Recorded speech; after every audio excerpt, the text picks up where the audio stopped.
no le veo porque caballo, el otro digo, yo qué tal.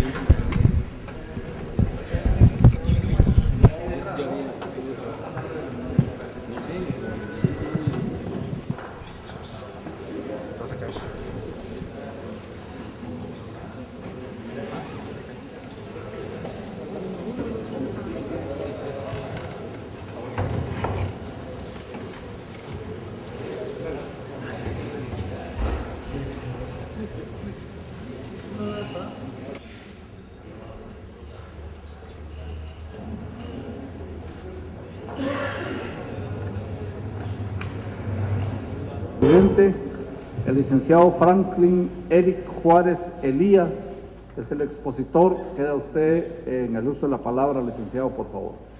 Gracias, muy buenos días, señor presidente de la Comisión Legislativa y Puntos Constitucionales, señores diputados. La Comunidad Jurídica de Occidente es un grupo de abogados, jueces, fiscales, defensores de Quetzaltenango y de Ciudad de Guatemala que tiene por objeto el análisis y discusión de la situación actual, la normativa jurídica y cómo mejorar la justicia en Guatemala. En ese contexto, la comunidad ha hecho un análisis técnico de la propuesta de reformas a la Constitución en el tema de justicia y seguridad y que esta comisión abre a discusión y debate. Precisamente aplaude y ve con buenos ojos poner sobre la mesa la discusión de una reforma constitucional sobre el ámbito de la justicia y la seguridad, que es uno de los grandes clamores de la sociedad y obviamente una de las necesidades para poder mejorar las condiciones de vida en nuestro país, una vida libre de violencia y una vida donde se garanticen los derechos, las libertades y la justicia de nuestros conciudadanos. Sin embargo, y por lo trascendente de la reforma, es necesario, como comunidad jurídica, pronunciarnos al respecto a las condiciones de la propuesta, su contenido, el impacto que pueda generar y, consecuentemente, uno de los puntos que nosotros queremos señalar claramente, como en el ejemplar que le hemos hecho llegar al señor presidente de esta comisión, señalamos los puntos sobre los cuales quisiéramos discutir y abrir el debate en esta ocasión. Vamos a seguir el mismo orden que establece la propuesta en los 5 ejes de trabajo que la misma señala y hacer el análisis correspondiente a cada una. La metodología empleada es la metodología de Blake en cuanto al análisis de la reforma constitucional, tomando en consideración primero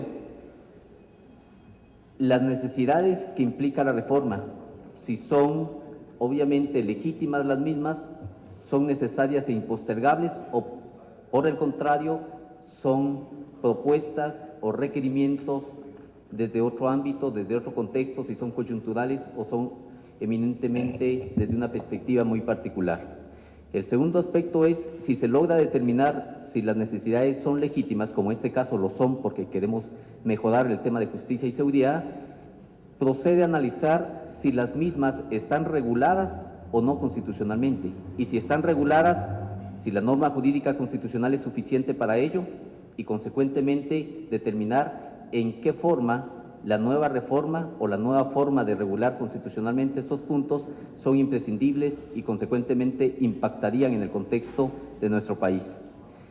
Bajo esa lógica, en el primer punto, el eje de trabajo del Consejo de la Carrera Judicial, que es el primero que se postula, refiriendo directamente a la reforma de los artículos 205, 208, 209 y 217 de la Constitución Nacional, claramente se establece un punto central. La reforma simple y sencillamente pretende constitucionalizar o elevar a rango constitucional el Consejo de la Carrera Judicial y el contexto de la carrera judicial, por las razones siguientes. Primero, el artículo 205, literal C, solo agrega la carrera judicial como una garantía del organismo judicial. Esto, en contexto del artículo 208, pretendido de reforma constitucional, se advierte que lo que señala son los contenidos que debe de desarrollar la norma ordinaria de la carrera judicial, que si bien leemos, son los mismos que tiene actualmente la ley de la carrera judicial. En ese sentido, advertimos claramente que con relación a este punto 208 y 209, lo que se hace simple y sencillamente es constitucionalizar la norma ordinaria y a que en nuestro criterio ello no impacta y no es necesario para una reforma constitucional. El segundo aspecto es, y que esto es determinante, la norma constitucional del 208 no desarrolla los principios, los elementos, las restricciones como los componentes que deben de orientar la ley de la carrera judicial. ¿Qué implica ello? Que podemos tener una norma 208 regulada como se propone, sin embargo la ley ordinaria simple y sencillamente puede contener los elementos que dispone ese 208, pero sin desarrollarlos de una forma adecuada conforme a las tendencias y los estándares internacionales respecto al Estatuto del Juez Iberoamericano, a los principios mínimos de las Naciones Unidas para el ejercicio de la judicatura e incluso el Libro Verde de la Unión Europea respecto a la función judicial y la independencia y la imparcialidad en los países con una tendencia de derechos humanos. Esto genera claramente que cualquier ley puede desarrollar los contenidos del 208, sin embargo, la norma constitucional lo que debe de establecer es claramente cuáles son los principios y las orientaciones de una carrera judicial. El tercer punto que se discute en esta propuesta de los 4 artículos señalados, resulta claramente que elevar a 10 años la duración de jueces de instancia y magistrados de Corte de Apelaciones, así como Corte Suprema de Justicia, como lo veremos más adelante, no implica necesariamente responder a la inamovilidad de los jueces, como tampoco a la total separación del poder político y el poder judicial. La gran debilidad que se enmarca en la exposición de motivos que ustedes presentan en la propuesta hace referencia directamente a los informes del relator de las Naciones Unidas sobre independencia judicial de los magistrados y abogados en Guatemala, y lo que él establece tanto en el informe del 2001 como en el último informe del 2009, se establece claramente que no debe de existir magistraturas o judicaturas a término, y elevar a 10 años simple y sencillamente reconocer que se sigue bajo un modelo a término de la judicatura, lo cual contrasta rotundamente con el artículo 14 y 15 del Estatuto del Juez Iberoamericano y que obviamente es signataria a la Corte Suprema de Justicia de nuestro país. En ese contexto, pretendemos sacar a discusión la propuesta de juez y magistrado a término, porque la solución en Guatemala no es simple y sencillamente aumentar el número de años en la duración de la judicatura o de la magistratura, sino que es cambiar la forma, uno, de establecer la inamovilidad de los jueces, que en otros países es la función judicial vitalicia y que solo se puede remover por causa justificada, debidamente establecida y acreditada en el caso concreto, porque obviamente queremos jueces probos y para la probidad solo se puede establecer una certeza de permanencia en el cargo. Y claro está, la probidad implica responsabilidad del cargo y la persona que no responde en el cargo debe ser destituida bajo los parámetros disciplinarios correspondientes. En este sentido, y un elemento más que se incorpora bajo los artículos analizados y específicamente el 208, resulta claramente que no compagina la exposición de motivos que se tiene con la propuesta de reforma normativa, específicamente en los artículos, porque la página 9 y 11 de la exposición de motivos es contradictoria en sí misma. Pretende separar totalmente las funciones administrativas de la Corte Suprema de Justicia y trasladársela al Consejo de la Carrera Judicial. Sin embargo, en la página 11 establece que es necesario mantener por 10 años a los magistrados de Corte Suprema de Justicia porque la historia y la realidad guatemalteca han establecido y advertido que un término de 5 años no permite mantener la coherencia de la política institucional, 2, desarrollar los planes y proyectos que se tienen, 3, poder continuar con el avance de la modernización del organismo judicial. Estos, obviamente, son 3 elementos o funciones que debiese corresponderle a otra institución y no la Corte Suprema de Justicia si queremos separar total y absolutamente las funciones jurisdiccionales de las funciones administrativas. Es por ello que se advierte claramente que hay que repensar la propuesta de Consejo de la Carrera Judicial, que como dije al inicio, advertimos como positivo. Sin embargo, hay que hacer real en la disposición normativa esa separación absoluta entre lo administrativo y lo jurisdiccional. Es por ello que en vez de proponer un Consejo de la Carrera Judicial que se encarga única y exclusivamente del tema de nombramiento, selección y remoción de jueces y de personal administrativo, debe de proponerse claramente un consejo de la judicatura que englobe los planes, los proyectos, la representación política de la institución de la Corte Suprema de Justicia y que los magistrados de la Corte Suprema de Justicia única y exclusivamente estén encargados de resolver casaciones, recursos extraordinarios y otros requerimientos que normalmente se tendrían dentro del aspecto de la jurisdicción. ¿Qué implica esto? Que necesariamente hay que repensar la propuesta en el contenido del Consejo de la Carrera Judicial. De ello deriva algo positivo y que se aplaude totalmente, es que efectivamente los magistrados de Corte de Apelaciones deben ingresar al estatuto o al ámbito de la carrera judicial. Se reconoce positivo, sin embargo, se hace una pregunta y un cuestionamiento. Dentro de un aspecto real, si se pretende una verdadera carrera judicial, también los magistrados de Corte Suprema de Justicia deben de ingresar dentro de la misma carrera judicial. Y finalmente el punto relacionado a estos 4 artículos analizados resulta siendo que la carrera judicial por sí misma resulta contraproducente a la idea de independencia y de horizontalidad del Poder Judicial. Ya lo plantean distintos escritos, entre otros el informe de la ANUD y la propuesta de Zaffaroni, que es tan peligroso un Poder Judicial verticalizado como un ejército horizontalizado. Y lo que vemos es un mantenimiento del Poder Judicial verticalizado. Los magistrados de Corte Suprema de Justicia van a ser electos bajo un contexto actual y los magistrados de Corte de Apelaciones y de Instancia van a ser nombrados por el Consejo de la Carrera Judicial. La carrera judicial en sí denota, obviamente, esa jerarquización del Poder Judicial. En un país donde se pretende la horizontalidad de los jueces y magistrados, primero es eliminar la figura de magistrados, porque todos son jueces y lo que diferencia es la instancia y el conocimiento y la aptitud de resolver ciertas cuestiones o conflictos jurídicos. Y segundo, uno de los elementos que debe de centrar claramente es la gran diferencia entre carrera judicial y estatuto judicial. Resulta siendo que el estatuto judicial pretende en un momento determinado el escalafón. Implica en consecuencia que puede ser un juez de paz y debe ser promovido cada 8, 10 o 5 años en aumento de salario y aumento de beneficios, mas no en las circunstancias de elevar la categoría como actualmente se concibe, y obviamente ese es un tema de escalafón y el escalafón es muy distinto a la carrera judicial.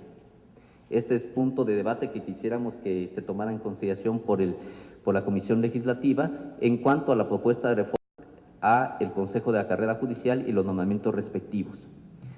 El segundo eje de trabajo se relaciona directamente a los puntos de la Corte Suprema de Justicia, y aquí corre la misma suerte del comentario anterior respecto al término.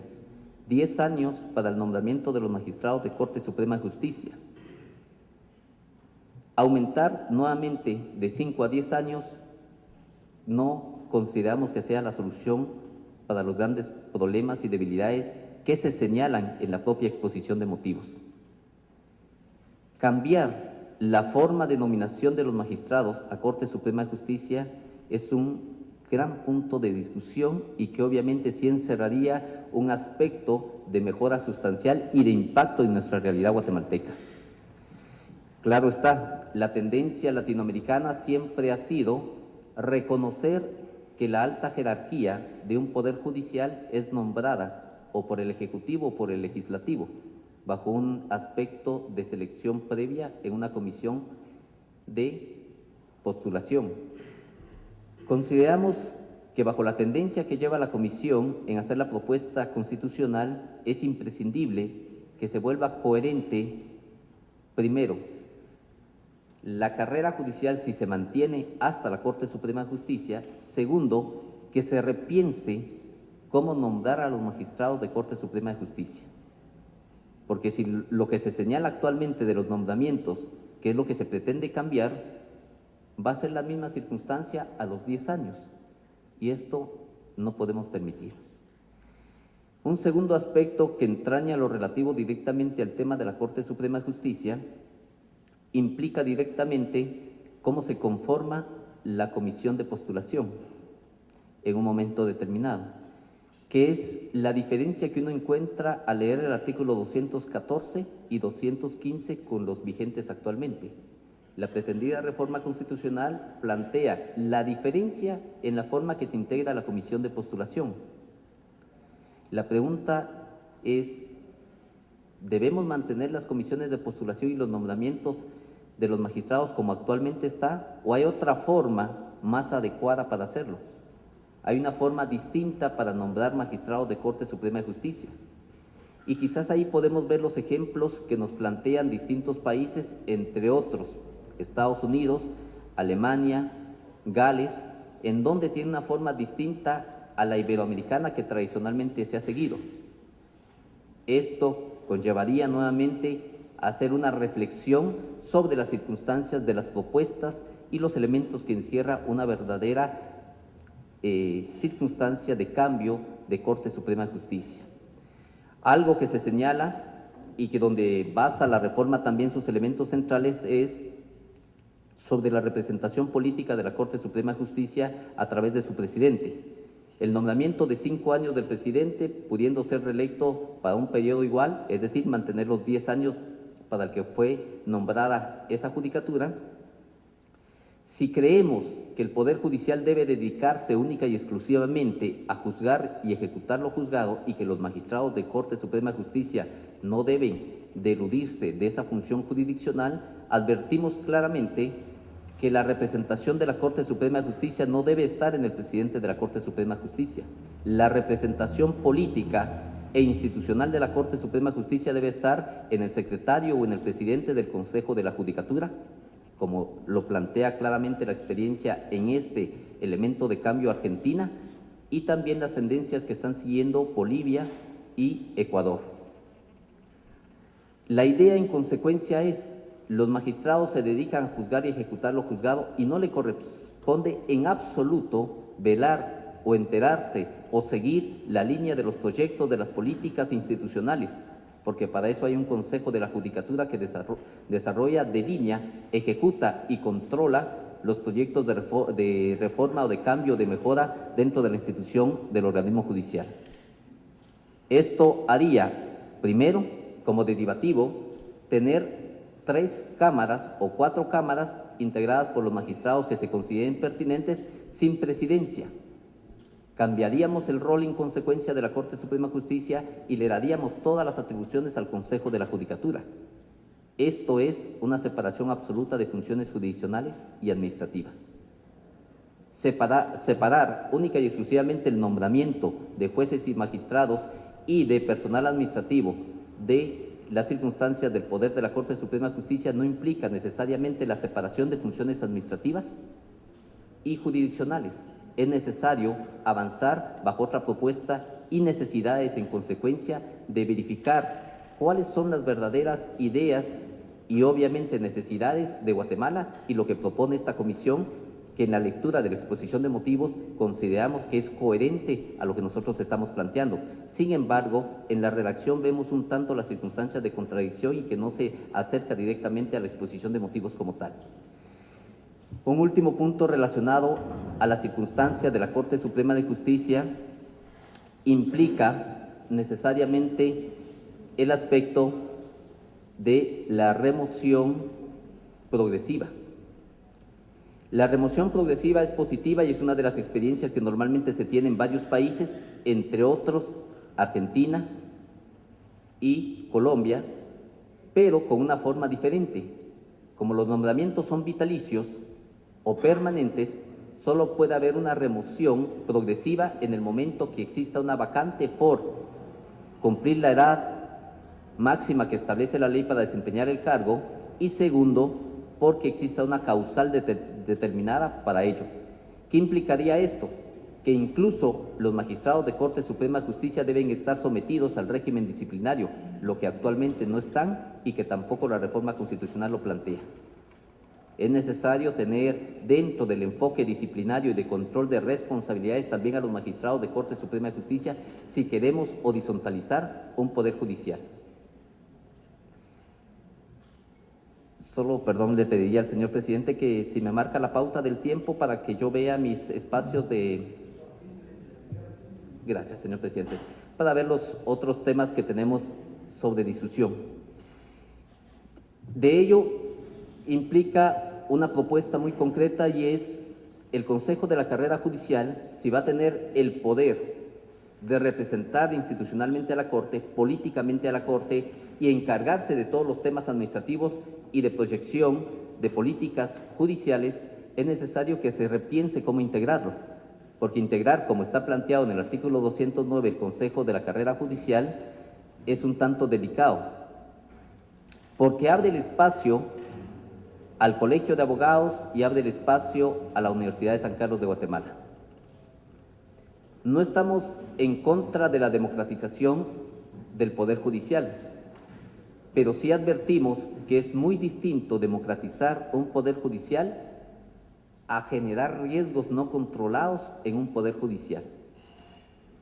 El Consejo de la Judicatura técnicamente debe ser una institución autónoma, independiente, y no debe estar integrado ni por jueces de carrera ni por personas externas y dependientes a instituciones vinculadas al sector justicia.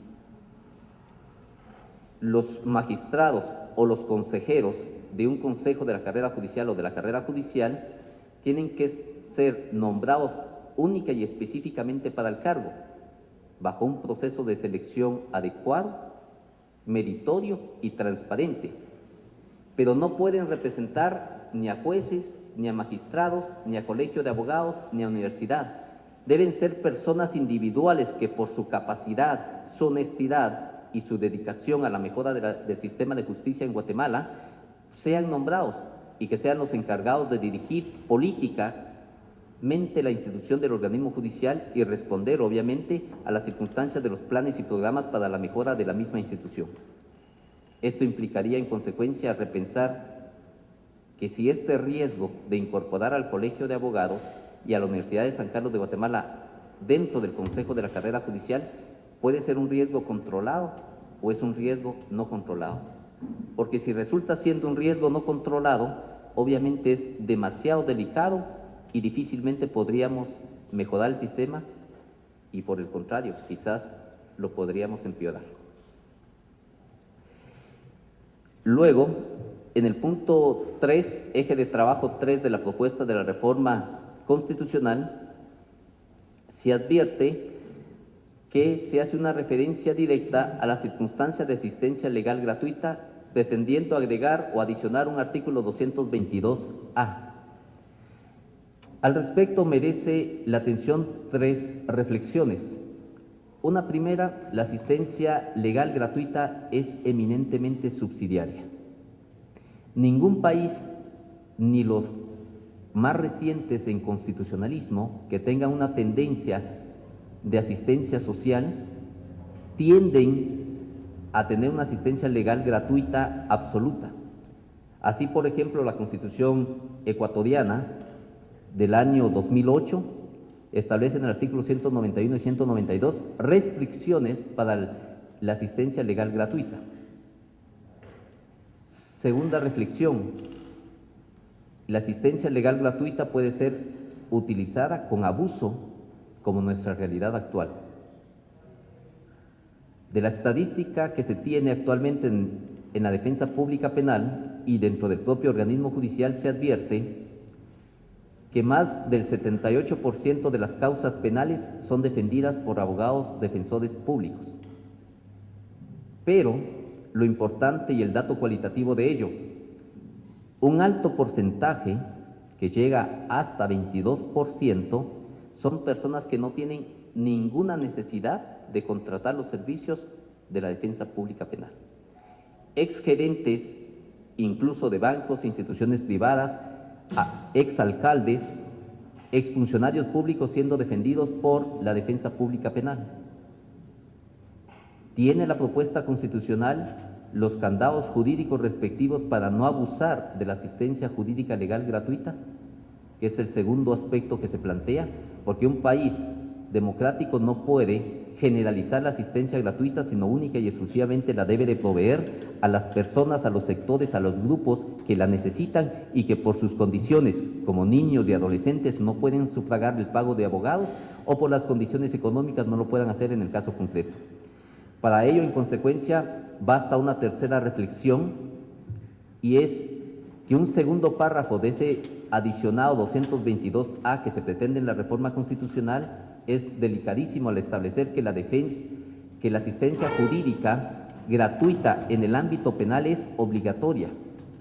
Los estándares internacionales sobre derechos humanos, la Convención Americana sobre Derechos Humanos, en el artículo 8.2, literal E, establece la asistencia legal gratuita para el pobre, para la persona que no pueda sufragar la defensa, pero no obligatoria, a efecto que no se abuse de esta noble institución para las personas necesitadas.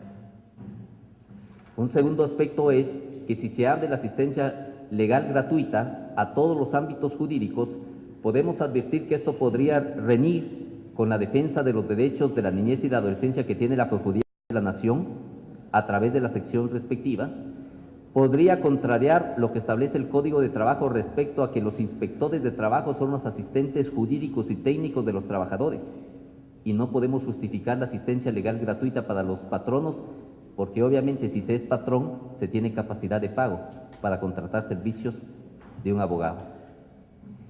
En el ámbito mercantil y civil, las cuestiones debatidas son eminentemente patrimoniales, y en los aspectos patrimoniales toda persona tiene una capacidad de pago.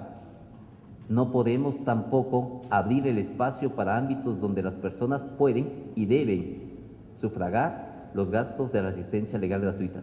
Quedaría en consecuencia para grupos con necesidades económicas como en derecho de familia, donde se requiere la asistencia legal gratuita, especialmente por el componente que tiene el derecho a familia y en especial los temas relacionados a pensiones alimenticias. En medidas de urgencia para mujeres en violencia intrafamiliar, que sería el espacio que correspondería. Pero para ese efecto, consideramos necesario verificar y comparar el artículo 192 de la Constitución de Ecuador, porque establece claramente cuáles serían los parámetros de una asistencia legal gratuita y la coordinación que se podría tener con la asistencia legal gratuita que prestan actualmente los bufetes populares de las universidades del país, que son varios y que obviamente también cumplen una función en ese sentido. ¿Cómo quedaría la figura de la asistencia legal gratuita de los bufetes populares? La propia ley lo establecería siempre y cuando la reforma constitucional trazaría una lógica y una línea respecto a ese punto como tal. Luego, en el eje de trabajo 4, reforma de la Policía Nacional Civil, nuevamente advertimos el mismo aspecto del eje de trabajo 1. Simple y sencillamente se pretende elevar a rango constitucional la institución policial,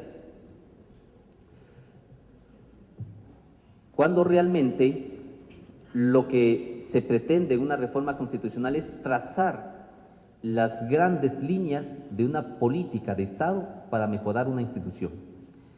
El artículo 250A de la pretendida reforma constitucional establece lo que el artículo 2, el artículo 12 y el artículo 16 de la Ley de la Policía Nacional señalan.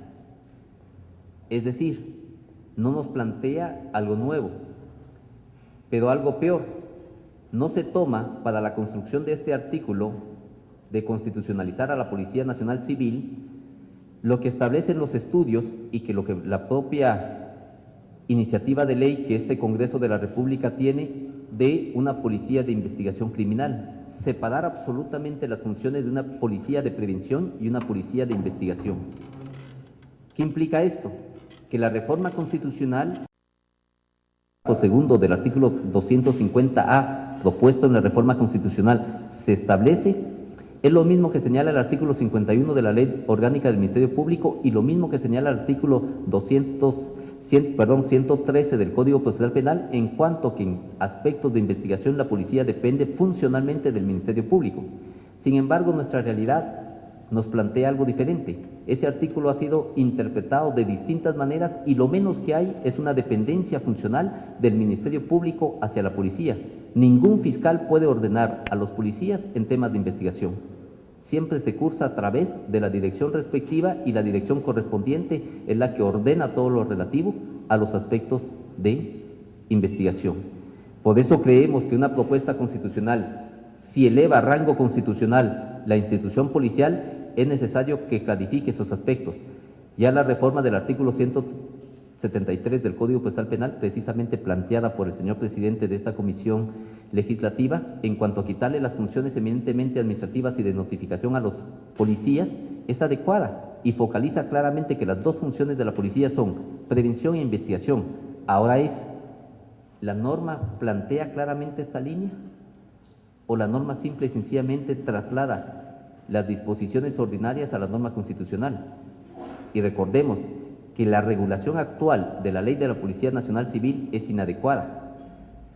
Los informes distintos, nacionales e internacionales, respecto a la evaluación de la policía e incluso el propio informe de la comisionada presidencial para la reforma de la Policía Nacional Civil ha señalado la necesidad de mejorar y reformar la Ley de la Policía Nacional Civil. Sin embargo, en el agregado del artículo 19 de las disposiciones transitorias de la Constitución, en ningún aspecto figura la reforma de la Ley de la Policía Nacional Civil.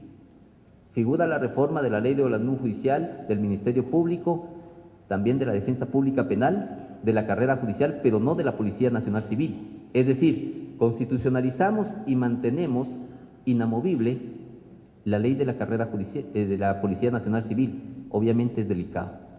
Y finalmente, un aspecto que cierra la propuesta de reforma constitucional lo es el eje 5, relacionado directamente al aspecto del Ministerio Público.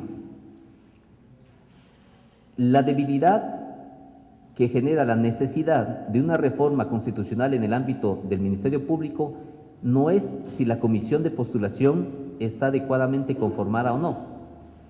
Son otros componentes. Primero, establecer claramente la carrera fiscal, porque esta institución sí es jerarquizada, uno.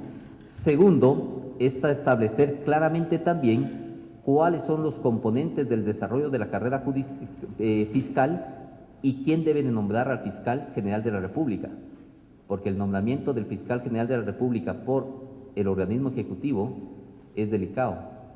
Indistintamente de las circunstancias que se quieran advertir, siempre genera dependencia. Y un fiscal no depende del presidente, un fiscal depende de los ciudadanos, como cualquiera de nosotros, que puede ser víctima de delito y que requiere el ejercicio de la persecución penal. Además, la reforma del artículo 251 constitucional agrega única y exclusivamente la modificación en la comisión de postulación en cuanto a restringir el número de integrantes de la comisión de postulación solo con un decano representante de las distintas universidades. Y finalmente, un aspecto que señala que una ley específica regulará lo relativo a la carrera fiscal, la promoción, los ascensos y obviamente la exclusión de la misma. A nuestro criterio, bajo un análisis técnico, como señalamos, esto en nada impacta las condiciones actuales. El artículo 251 tendría primero que resolver una gran problemática, que es cuál es la función y la naturaleza de la institución del Ministerio Público. El Ministerio Público no puede ser una institución auxiliar de la administración pública, como tampoco auxiliar de los tribunales. El Ministerio Público es una institución autónoma, independiente y con una función específica y determinada, que es el ejercicio de la persecución penal. No es el velar por el estricto cumplimiento de las leyes en el país, es velar por el ejercicio de la persecución penal y esto que impacte en la disminución de los delitos.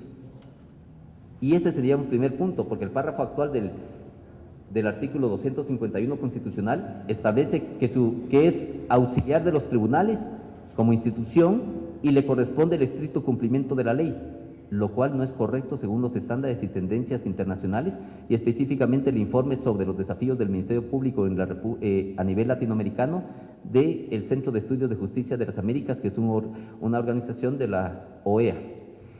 El segundo aspecto es quién nomina al fiscal. Si queremos una verdadera carrera judicial, el fiscal no tendría que ser nominado por el organismo ejecutivo, sino que tendría que ser producto de todo un proceso de avances en escalones de la carrera fiscal. Hay distintas formas de proponer a un fiscal general, hay distintas formas de nominar a un fiscal general y esta sería una adecuada en el presente caso. El otro punto que no se toca en la reforma del artículo 251 es la posibilidad de remover al fiscal por el presidente de la República.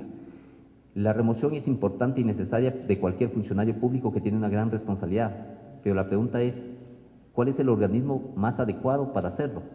¿Cuál es el organismo de controlar la responsabilidad de todos los funcionarios o en la medida de lo posible la mayor parte de funcionarios públicos? Obviamente el Congreso de la República, ustedes, señores diputados. Y después de un debate correspondiente con la decretación de todos los elementos, tendrían que decidir remover o no remover a un fiscal general y no dejar este poder al organismo ejecutivo. Bajo todo ello, queremos cerrar, por las circunstancias de respeto al tiempo y de la comisión que nos ha permitido hacer las exposiciones correspondientes, con dos últimos aspectos. Uno primero, sorprende para nosotros, obviamente la comunidad jurídica de Occidente, no haber tocado el tema del presupuesto del organismo judicial en la reforma constitucional. El artículo 213 debe ser analizado y utilizar esta oportunidad de reforma constitucional para que no sean el 2% como mínimo que se le pueda asignar al organismo judicial de los ingresos ordinarios del Estado y del presupuesto general de la Nación, sino que sea mucho mayor. Ese es un tema que realmente debe ser de debate y que sí consideramos que va a impactar en las circunstancias de la realidad guatemalteca. Y un segundo aspecto, que la comunidad jurídica de Occidente ha trabajado y está pendiente de terminar un documento de contrapropuesta a la reforma constitucional que podremos hacer llegar en cualquier momento si esta comisión lo cree pertinente y presentar incluso la propuesta para que se pueda analizar distintas visiones y enfoques que se pueda tener en un momento determinado. Lo principal y lo que creemos siempre es contribuir a la mejora de nuestro país y responder a estándares adecuados de nuestra realidad, pero así como responder a los estándares técnicos y de derecho comparado.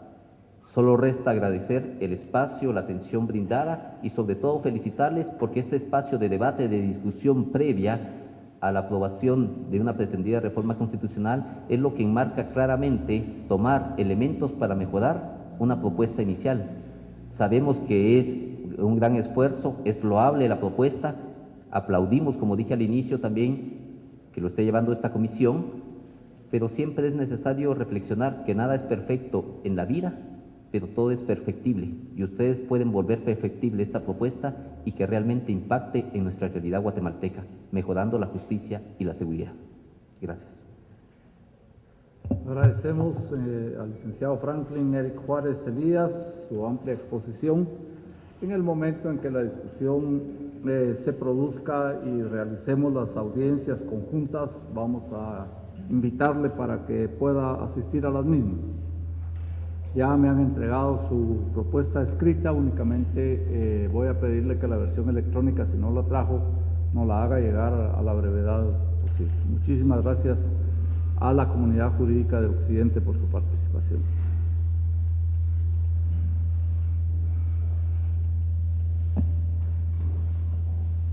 La tercera audiencia está